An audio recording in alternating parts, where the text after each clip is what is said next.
ओम। आज world cancer दिन है। आज के दिन कैंसर के प्रति जागरूकता फैलाने के लिए लोग जगह जगह कार्यक्रम करते हैं। ये कैंसर क्यों होता है? कार्सिनोजेंस जो हैं, जैसे तंबाकू का सेवन ज़्यादा करने से, मोटापा से, पोषक तत्वों की कमी से, कसरत नहीं करने से, अल्कोहल ज़्यादा पीने से, एयर पोल्यूशन से कैंसर आता है और बढ़ता भी है।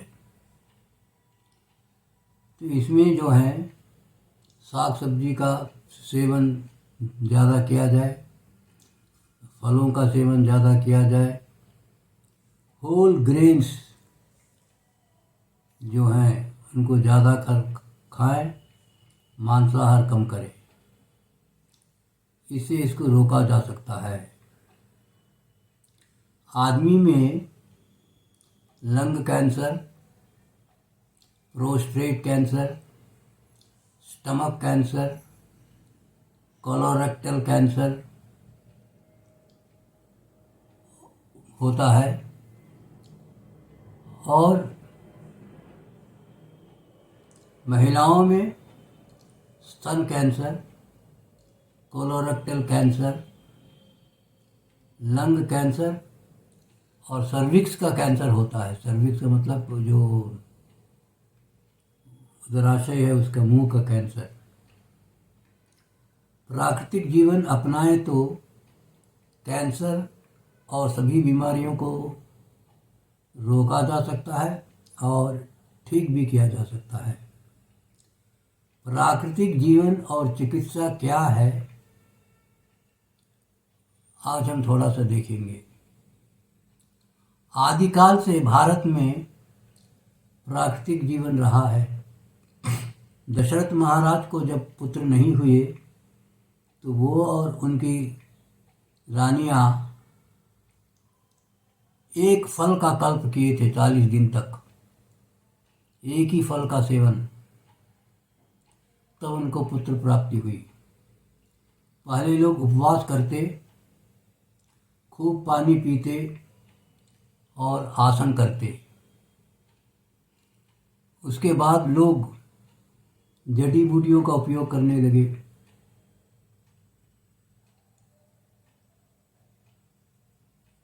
और फिर आयुर्वेद का जन्म हुआ। पहले लोग नदियों के किनारे जाकर कल्पवास करते, फलाहार करते, सात्विक जीवन जीते और नदियों के किनारे मिट्टी लगाकर नहाते। धूप में बैठे रहते, मिट्टी लगाकर नदी के किनारे, और उसके बाद फिर सूर्य स्नान करके फिर नहा लेते। जलों के कुंडों में नहाते। गर्म जल के कुंड जो है, उत्तराखंड में बहुत से जलों के गर्म जल के कुंड हैं। जब लोग तीर्थ स्थानों के लिए जाते हैं, गंगोत्री, बद्रीनाथ, केदारनाथ, यमुनोत्री में गर्म जल के कुंड हैं। उनमें sulphur, germanium, zinc, copper, boron आदि औषधियाँ हैं और जिनमें नहा करके लोग अपनी चमड़े की बीमारियों को ठीक करते हैं। एलोपैथिक दवाएं खोजने के बाद लोग जो है वो प्राकृतिक चिकित्सा का उपयोग कम करने लगे, क्योंकि उसमें टाइम और परिश्रम लगता है। अंग्रेजी दवाई में बस गोली खाओ, बस उससे काम हो जाता है। जब दूसरे पैथी ये एलोपैथी वगैरह दवा खा खा करके थक जाते हैं, बीमारी ठीक नहीं होती, तब लोग जो है इस प्राकृतिक चिकित्सा में आते हैं। बहुत से बड़े बड़े allopathic doctors, James Currie, sir John Floyer, 18वीं शताब्दी में प्राकृतिक चिकित्सा में आ गए। बड़ी बड़ी बीमारियां जब वो ठीक नहीं कर पाते थे, थक गए दवा देते देते, तब वो फिर प्राकृतिक चिकित्सा में आए और लोगों को बीमारियों से ठीक किया। जर्मन डॉक्टर विंसीज प्रिस्निज एडोल्फ जस्ट, ये ऐसे ही डॉक्टर थे। लुईस कून जो है वो दिमाग की बीमारी से पीड़ित थे, लंग्स की भी बीमारी थी और पेट की भी बीमारी थी। अंग्रेजी दवा खूब खाए, ठीक नहीं हुआ, तब फिर वो प्राकृतिक चिकित्सा में आए और बिल्कुल ठीक हो गए। तब से उन्होंने इस प्राकृतिक चिकित्सा को अपना लिया और बहुत से ग्रंथ भी लिखे इसके बारे में। Allopathic doctor Heinrich lemon, Henry Lindlar, ये नेचुरोपैथिक डॉक्टर बन गए। आज हम प्राकृतिक चिकित्सा में के मूल सिद्धांतों के बारे में बताएंगे। प्राकृतिक चिकित्सा बड़ी ज़बरदस्त चिकित्सा है। बड़े बड़े डॉक्टर और बड़े बड़े लोग जब एलोपैथिक दवा खा करके ठीक नहीं हुए, थक गए, तब फिर उन्होंने प्राकृतिक चिकित्सा का अवलंबन लिया और वो बिल्कुल ठीक हो गए। तो प्राकृतिक चिकित्सा के मूल 10 सिद्धांत हैं।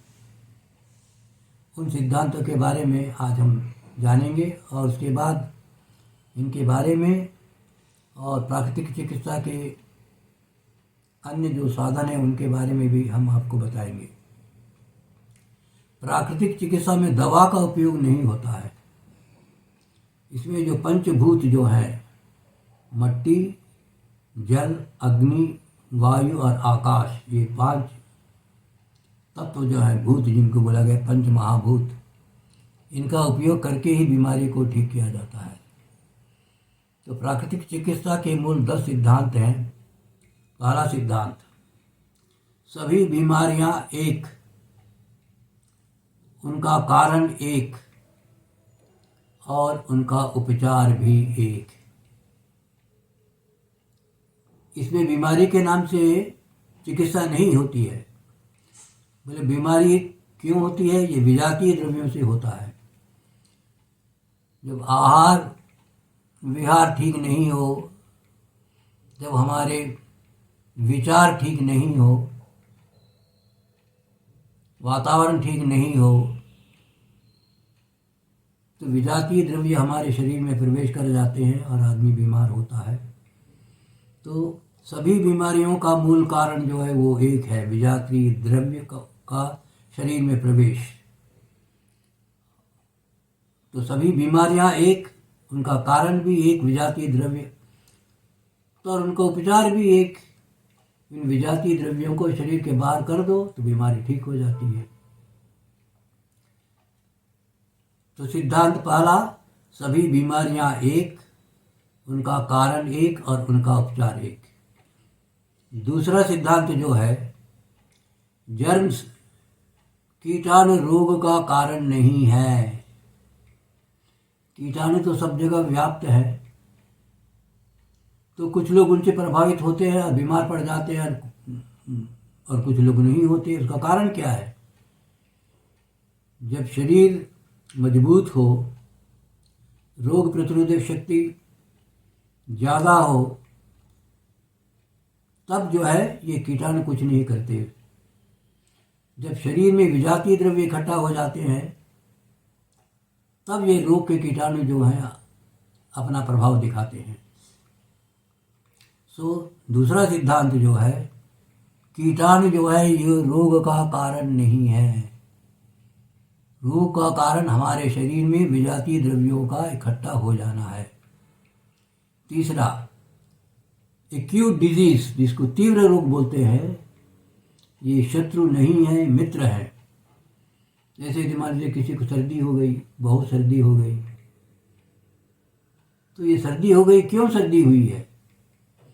नाक बहने लगता है, तो विजातीय द्रव्य शरीर में इकट्ठा हो गया है और शरीर जो है इन विजातीय द्रव्यों को बाहर फेंकता है, नाक के द्वारा फेंकता है। ये बुखार हो जाता है तो बुखार में तापमान बढ़ जाता है तो विजातीय द्रव्य जो है वो दग्ध कर दिए जाते हैं बुखार के द्वारा। तो इस प्रकार से ये तीव्र रोग जो है ये शत्रु नहीं, ये मित्र है। ये शरीर के द्वारा बीमारी को दूर करने का विधान है। चौथा सिद्धांत जो है, प्रकृति ही डॉक्टर है। बीमारियां प्रकृति के द्वारा ही ठीक होती हैं।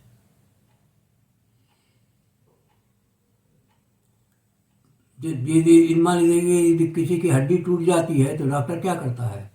डॉक्टर बोलता है कि हड्डी को उसको जोड़ के रखता है, उसको हिलाओ डुलाओ नहीं, उसको स्थिर करके रहने दो। तो प्रकृति जो है अपने आप उस हड्डी को ठीक कर देती है।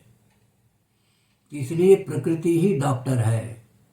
पांचवा सिद्धांत जो है, चिकित्सा किसी खास बीमारी की नहीं परंतु पूरे शरीर और मन का होता है। रोग का निवारण जो है वो सिर्फ रोग का निवारण नहीं, पूरे शरीर और मन का उपचार होता है। छठवां जो है, बीमारी का निर्धारण, डिजीज डायग्नोसिस की आवश्यकता नहीं। बीमारी के लिए ये टेस्ट वगैरह करने की कोई ज़रूरत नहीं। बीमारी कुछ भी हो, कारण एक, विजातीय द्रव्य शरीर में इकट्ठा हो गए और उन विजातीय द्रव्यों को शरीर से दूर करो तो बीमारी ठीक हो जाती है। सातवां सिद्धांत जो है, पुरानी बीमारी हो तो बीमारी ठीक होने में टाइम लगता है। यदि बीमारी पुरानी हो तो उसको जड़ से निकालने के लिए टाइम लगता है, झटपट नहीं हो सकता, उसमें टाइम लग जाएगा। आठवां सिद्धांत जो है, दबी हुई बीमारियां प्राकृतिक चिकित्सा में बाहर निकलती हैं। लोग अंग्रेजी दवा खाते हैं तो बीमारी जो है वो दब जाती है, तो ऐसा लगता है कि बीमारी ठीक हो गई। वो बीमारी दब जाती है, दूसरी बीमारी आती है, उसका दवा खाने से फिर वो दब जाती है और तीसरी बीमारी आती है, तो कुछ दिनों के बाद और एक बीमारी आती है। तो इस प्रकार से बीमारी को ज़्यादा दिन तक दबाया नहीं जा सकता। शरीर धीरे धीरे ज़्यादा रोगग्रस्त होने लगता है।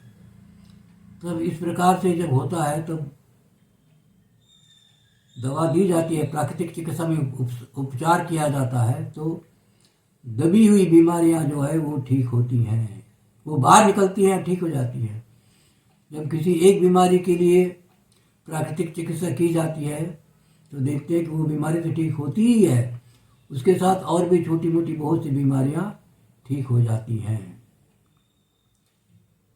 प्राकृतिक चिकित्सा में शरीर, मन और आत्मा का एक साथ उपचार होता है।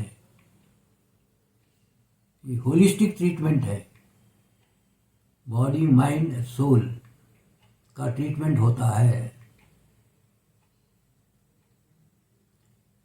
और 10वां सिद्धांत है, उपचार के समय रोगी को कोई दवा नहीं देनी चाहिए। तो दवा का निषेध है इसमें, क्योंकि दवा जो है वो विजातीय द्रव्य होता है और वो प्राकृतिक चिकित्सा में गड़बड़ करता है, उसको ठीक होने में अड़चन डालता है। तो इसलिए उसमें कोई दवा जो है वो नहीं देनी चाहिए। तो ये 10 सिद्धांत हैं जो प्राकृतिक चिकित्सा में की मूल सिद्धांत है। इन सिद्धांतों के बारे में अगले वीडियो में और आगे बताएंगे। तो इस वीडियो को देखने के लिए आप सबको धन्यवाद। लोका समस्ता सुखिनो भवन्तु।